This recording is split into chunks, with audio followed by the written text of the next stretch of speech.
निषाद कुमार इस वक्त पे हमारे साथ हैं। टोक्यो में आप सिल्वर मेडल जीत कर आए हैं और अगर हम बात करें T47 कैटेगरी 2.06 मीटर उनकी जंप, और उनकी जंप ये तय करती है दो चीज़ें, दरअसल उनकी जंप तय कर देती है। एक ये कि एशिया का रिकॉर्ड बन चुका है और दूसरी बात ये कि वो भारत के लिए सिल्वर मेडल लाएंगे।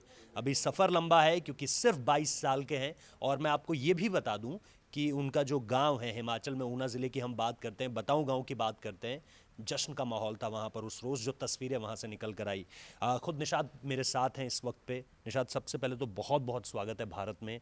किस तरीके से देख रहे हैं, जिस तरीके से स्वागत हुआ है, हर किसी ने सर आंखों पर बैठा रखा है, और जिस तरीके से यहाँ पर रिसेप्शन मिला है, किस तरीके से देख रहे हैं? खुश हैं आप?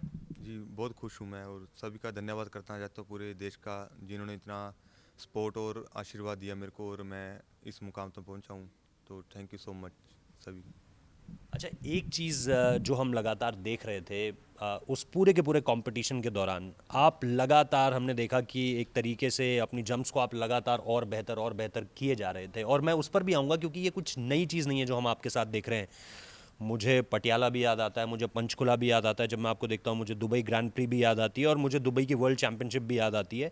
इन सब में आपने चीज़ों को बेहतर किया है, लेकिन उस रोज़ क्या कुछ दबाव अलग था टोक्यो में जब आप मेडल के लिए जा रहे थे, या उस रोज़ किस तरह की चुनौतियाँ आपके सामने थी? अगर उसके बारे में, उस मैच के दौरान आपके जहन में क्या चल रहा था? जी, मैच के दौरान कुछ नहीं चल रहा, बस मेरे कोच ने यही बोला कि मेरे एक प्लस पॉइंट है कि मैं नर्वस या प्रेशर नहीं लेता, और कोच ने भी यही मुझको बोला कि तुम पर किसी बात का या किसी का प्रेशर नहीं है। तुम जो ट्रेनिंग करके आए हो, बहुत अच्छी ट्रेनिंग की है, बहुत अच्छा जंप किया तुमने, इंडिया से किया है जो, और तुमको वही रिपीट करना है, अपना अच्छा परफॉर्म करना है।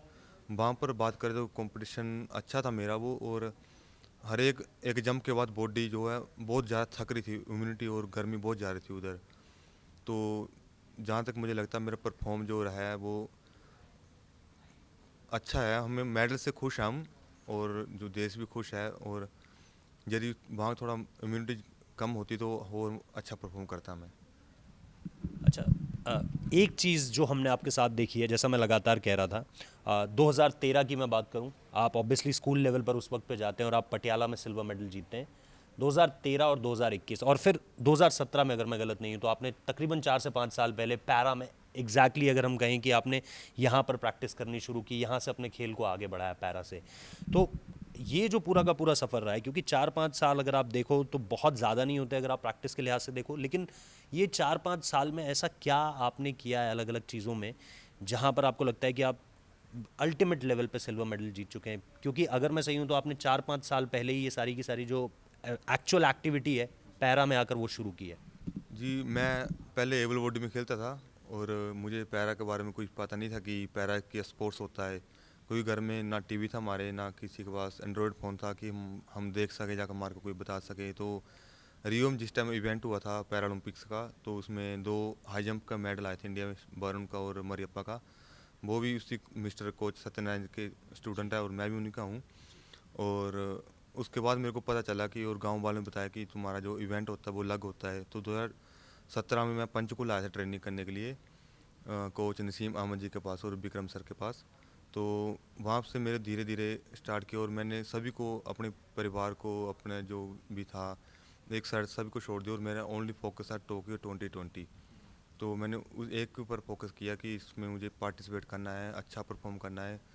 ये उम्मीद नहीं थी कि सिल्वर मेडल जीतूंगा मैं, ये था मुझे भी अच्छा परफॉर्म करना मुझे ऊपर, और अच्छी ट्रेनिंग होएगी तो मैं, अच्छी कोचिंग मिलेगी तो मैं अच्छा परफॉर्म करूँगा इसके बार। और उसके बाद 2018 में फर्स्ट पैरा नेशनल खेला था मैं पंचकुला में ही। और 2019 में मैं दो कंपटीशन खेला, वर्ल्ड ग्रैंड प्रिक्स जिसमें गोल्ड था, और वर्ल्ड चैम्पियनशिप जिसमें ब्रॉन्ज था। इसमें मेरे को बहुत मोटिवेशन मिला कि मैं कुछ करूँगा। और उसके बाद मुझे नी में इंजरी हुई थी वर्ल्ड चैम्पियनशिप के बाद, और उसके बाद कोविड हुआ, और मुझे जब पता चला कि ओलंपिक्स पैरालंपिक्स गेम क्या है वो आगे पोस्टपोन्ड हो गई है, वो हमारे लिए खुशी का विषय भी था। और मुझे बीच में कोविड भी हुआ था, ये हमारे लिए और थोड़ा रुकावट का समय आया था। तो हमने कोविड के बाद मुझे 2 महीने लगे थे उसको रिकवर करने के लिए, और हमने अच्छी ट्रेनिंग की, साई का अच्छा सपोर्ट था, गवर्नमेंट का अच्छा सपोर्ट था, और हमने अच्छी कड़ी मेहनत से ये मुकाम हासिल किया है। एक चीज़ जिसका जिक्र आपने भी किया, चाहे वो मैं पंचकुला की बात करूं इस वहाँ पर मुझे याद है आपने जब मेडल जीता था तो 1.83 मीटर आपने वहाँ पर हिट किया था।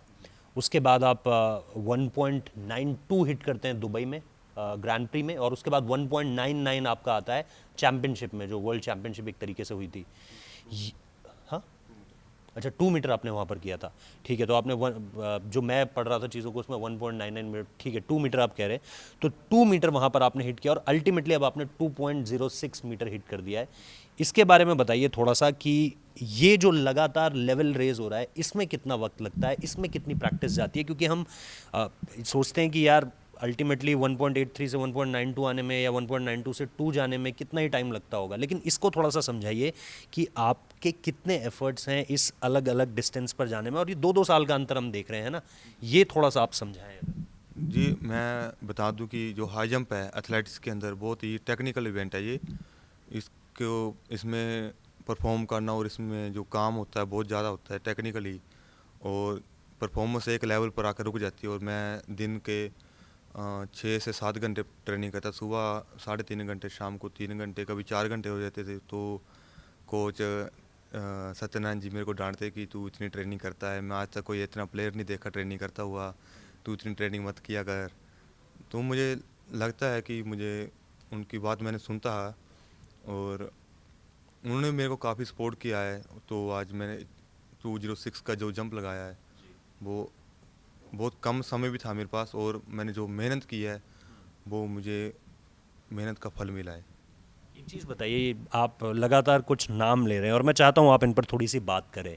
सत्यनारायण जी का आप जिक्र कर रहे हैं ना, उन्होंने ऑब्वियसली बहुत एफर्ट्स किए हैं आपके पीछे, और इसके साथ साथ नसीम अहमद साहब का नाम मैं हमेशा पढ़ता हूँ जब जब आपके बारे में जानकारी जुटाने की कोशिश करता हूँ। उनका रोल थोड़ा सा नीरज चोपड़ा को बनाने को लेकर भी रहा है, जो मैंने जानकारी हासिल की।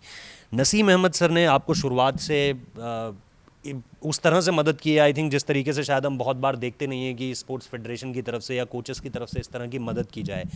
नसीम सर के बारे में भी मैं जानना चाहता हूँ, प्लस में सत्यनारायण जी, ये दोनों आपकी ज़िंदगी में कितने ज़्यादा अहम हैं, ख़ास तौर पर जब आप यहाँ पहुँच चुके हैं कि आप टोक्यो 2020 में मेडल हासिल कर चुके हैं, और अभी तो जैसा मैंने कहा सफ़र शुरू हुआ है, लंबा जाना है आपको।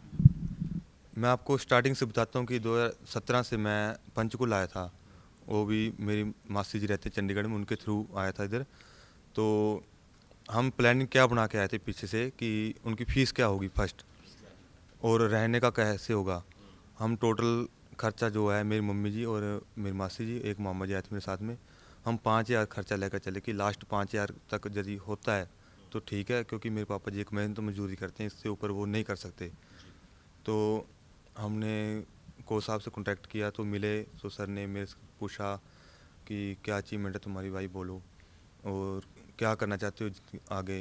तो मैंने बताया सर मैं टोक्यो पैरालंपिक्स गेम में खेलना चाहता हूँ और देश के लिए कुछ करना चाहता हूँ। और मैंने अंडर 19 स्कूल नेशनल खेली है, उसमें 1.75 जंप किया एबल बॉडी में, और मैं आज तक पैरा में नहीं खेला हूँ। तो उस टाइम कोच साहब भी बहुत वो हुए थे, मतलब कि इनका फैमिली का जो है बहुत कमज़ोर है। तो मेरी मदर जी हाउस वाइफ है घर में, और सर ने मुझे अपने बेटे की तरह और अपने स्टूडेंट के साथ अंदर हॉस्टल में रूम दिए रहने के लिए। और उनकी जब फीस की बात की तो सर ने ये बोला कि हमारी कोई फ़ीस नहीं है, हम गवर्नमेंट कोच हैं। तो हमारे लिए ये भी बहुत अच्छी बात थी। तो हम, मम्मी जी थे साथ में, वो नर्व थोड़े इमोशन भी हो गए थे कि जी इतना, मैं भी देख रहा इतना बड़ा स्टेडियम है, इसकी इनकी कोई फ़ीस नहीं है। तो मैं भी खुश था इस बात को लेकर, और कोच साहब ने मेरी बहुत अच्छी सपोर्ट की वहाँ पर पंचकुला। तो फर्स्ट नेशनल में पंचकुला में खेला था, जिसमें मेरा सिल्वर मेडल था। जी। और उसके बाद सत्यनारायण जी आते हैं पिक्चर में, जैसा हमने कहा कि लगातार ये दो जो आपके कोचेज़ रहे हैं, इनके जो एफर्ट्स रहे हैं शायद एक बड़ा योगदान है। ऑब्वियसली मैं आपके माता पिता पर भी आऊँगा, उनके भी बड़ी ज़बरदस्त स्टोरी है आपको यहाँ तक पहुँचाने में। लेकिन कोचेज़ बदलने से कई बार हम ऐसा देखते हैं कि हालांकि प्लेयर्स जो प्रेफर करते हैं कि भाई ये सेट ऑफ कोचेज़ हमें मिल जाएं, इस तरह के कोचेज़ हमें मिल जाएं। सत्यनारायण जी के बारे में थोड़ा सा अगर आप बता पाएँ कि उनका किस तरीके से रोल रहा, क्योंकि अल्टीमेटली जब आप पंचकुला से आगे बढ़ते हो और जब आपका नाम होने लगता है सिर्फ देश में नहीं बल्कि देश के बाहर भी, तो फिर उनका रोल अहम हो जाता है। जी बिल्कुल, देखिए सत्य सर ने मेरी उस टाइम सपोर्ट करी जिस टाइम मुझे ज़रूरत थी, क्योंकि वर्ल्ड चैम्पियनशिप में मैं किसी कारणवश नहीं सिलेक्शन हुआ। तो सर ने मेरा सिलेक्शन किया और मैं वर्ल्ड चैम्पियनशिप में गया और ब्रॉन्ज मेडल लेकर आया मैं। तो वहाँ से सत्यनारायण सर का रोल शुरू होता है और अब तक का बहुत अच्छा सपोर्ट था, मुझे अपने बेटे की तरह रखते थे और कभी किसी चीज़ की ज़रूरत थी तो सर ने कभी मना नहीं किया। इतना फ्रेंडली बिहेव के साथ रहते थे, बहुत अच्छे हमारे जो कॉन्ट्रैक्ट है बहुत अच्छे सर के साथ। अच्छा, हिमाचल में, जैसा मैं आखिरी एक दो सवाल आपसे पूछ रहा हूँ, हिमाचल में जिस तरीके से आपके परिवार की कहानी है, जैसा आपने बताया कि माताजी जो हैं वो गृहिणी हैं, हाउसवाइफ हैं, पिताजी अगर मैं गलत नहीं हूँ तो किसानी का काम करते हैं, है ना, और उन्होंने आपको हमेशा ये बोला है कि भाई तू पैसों की चिंता मत कर, मैं अलग काम करूँगा, इधर जाऊँगा उधर काम करूँगा, उधर जाके उधर काम करूँगा, अलग अलग शिफ्ट्स में काम कर लूँगा, लेकिन तुझे किसी तरह की कमी महसूस नहीं होने दूंगा। आप वापस आते हैं, आप ऑब्वियसली जो हमने देखा कि आप वीडियो कॉल करते हैं, मेडल दिखाते हैं अपना, तकरीबन लोग बता रहे हैं 500 ग्राम का मेडल है, मेडल भी काफ़ी हैवी है। तो उस लम्हे को अगर आप थोड़ा सा हमारे दर्शकों के साथ शेयर कर सकें, क्योंकि ऑब्वियसली जो माता पिता इस मेहनत में लगे हुए थे उनको भी एक उम्मीद तो होगी कि बेटा जा रहा है तो पदक लेकर आएगा, मेडल लेकर आएगा। जाने से पहले कुछ कहा था उन्होंने, और जाने आने के बाद जब आपने वीडियो कॉल करी तो क्या कुछ बात हुई है, कुछ अगर आप बता पाएँ। मैं जिस टाइम पंचकुला था, मेरी मदर मुझे एक ही बात कहती थी कि बेटा तू एक ऐसा काम करने जा रहा है जो हमारे इलाके में आज तक किसी ने नहीं किया है, कि तुम एक ऐसे लेवल पर जा रहा है, इसी ऐसी फील्ड में जा रहा है कि हमने या हमारे परिवार में आज तक किसी ने नहीं किया है। मेरी मदर जी खुद एक स्पोर्ट्समैन रह चुकी हैं और वो तो डिस्ट्रिक्ट और स्टेट लेवल तक ही रह चुकी हैं, कोई फैमिली का सपोर्ट नहीं था। मुझे मेरी बात करूँ तो मुझे मेरी फैमिली ने कभी मुझे ये नहीं फील होने दिया कि तू छोड़कर आ जा या फिर हमारे पास खर्चा नहीं है तू इधर आ जा। तो मुझे फर्स्ट टाइम जिस टाइम मम्मी जी छोड़कर आए तो 2500 रुपये दिए थे, मैं उस टाइम बहुत खुश था और मम्मी की आंखों में आंसू थे कि देखा कि 2500 रुपये मुझे महीने का खर्चा मिल रहा है। घर में कभी मैंने 100 रुपये खर्च नहीं किया। तो उस टाइम मैं 2500 रुपये मेरे लिए बड़ा अमाउंट था, धीरे धीरे वो अमाउंट बढ़कर 40,000 30,000 तक आ गए। तो मुझे नहीं पता मेरे माता पिता कैसे अरेंज करते थे, किसी से लेते थे, कर्जा उठाते थे, और पापा जी ने एक्स्ट्रा काम करना स्टार्ट कर दिया, जैसे सब्जी वगैरह लगाते हैं गांव में। तो एक बार मम्मी से बात हुई तो मम्मी ने ये बोला कि बेटा आज घर में नमक नहीं। तो मैं उस टाइम बहुत इमोशनल हो गया सर। और अब उनके किस तरह के रिएक्शन थे, अब जब आपने उनसे बात की और आपने मेडल दिखाया, ऑब्वियसली अब काफ़ी ज़्यादा खुश हैं, आपकी आपकी इस पूरी की पूरी कामयाबी पर गर्व होता है उन्हें? जी मम्मी बहुत खुश हैं कि बेटा तुमने जो सपना लिया था वो पूरा किया है। और मेरी माँ ने मुझसे गोल्ड मेडल मांगा था, किसी कारणवश मैं नहीं दे पाया गोल्ड मेडल। और मैं ये कहना चाहता हूँ मम्मी कि नेक्स्ट टाइम, अभी अभी टाइम है मेरे पास और मैं ज़रूर ये करके दिखाऊंगा। और बस यही कहना चाहता हूँ जी मैं। अच्छा, एक बात और मैं आपको जाते जाते कह दूं कि बहुत बहुत ज़्यादा उनसे भी जो बातें हमने सुनी, मक्के दी रोटी सरसों दा साग आपका इंतज़ार कर रही है। हिमाचल जाने की अब जल्दी है कि घर जाना है फटाफट, और घर जाकर बिल्कुल एक तरीके से अब थोड़ा सा सेट बैक करेंगे और थोड़ा सा रिलैक्स करेंगे, और उसके बाद जैसा आपने कहा कि अगला निशाना गोल्ड मेडल होने वाला है पेरिस 2023, बहुत ज़्यादा दूर नहीं है, 24 माफ़ कीजिए। जी पहले तो उनका मैं आशीर्वाद लूँगा अपने माता पिता का। मैं घर में कभी भी रहता हूँ सुबह उठकर अपने माता पिता के चरण स्पर्श करता हूँ, क्योंकि मुझे बहुत सौभाग्य फील होता है मैं घर में आया हूँ, इसको मैं मिस ना करूँ। और मेरे माता पिता का आशीर्वाद मेरे साथ बना रहे हमेशा। तो मक्की की रोटी सरसों का साग तो इंतज़ार कर रहे हो, नाले खीर इंतज़ार कर लीजिए अपनी। जी चलो यार, खीर बोल के तो मुझे भी इन्होंने थोड़ा सा वो कर दिया है, मोटिवेट कि घर जाना है अब बहुत जल्दी। तो निशात कुमार थे हमारे साथ, आपने एक छलांग में जो है वो एशिया का रिकॉर्ड भी क्रिएट कर दिया और उसके साथ साथ सिल्वर मेडल भी अपने नाम कर दिया। हिमाचल को ही नहीं जी, पूरे देश को गर्व है। और आप इसी तरीके से, जैसा आपने कहा, आपने अपनी जो माताजी से जो प्रॉमिस किया, हम उम्मीद करते हैं कि पेरिस 2024 जब आए तो आप उस वादे पर खरे उतरें। और निश्चित तौर पर उम्मीदें सबको हैं, और उम्मीद सिर्फ इतनी कि आगे चलकर और बेहतर करेंगे निशाद, और हम लगातार इनसे इस तरीके से बात करते रहेंगे। स्पोर्ट्स यारी देखने के लिए बहुत बहुत शुक्रिया।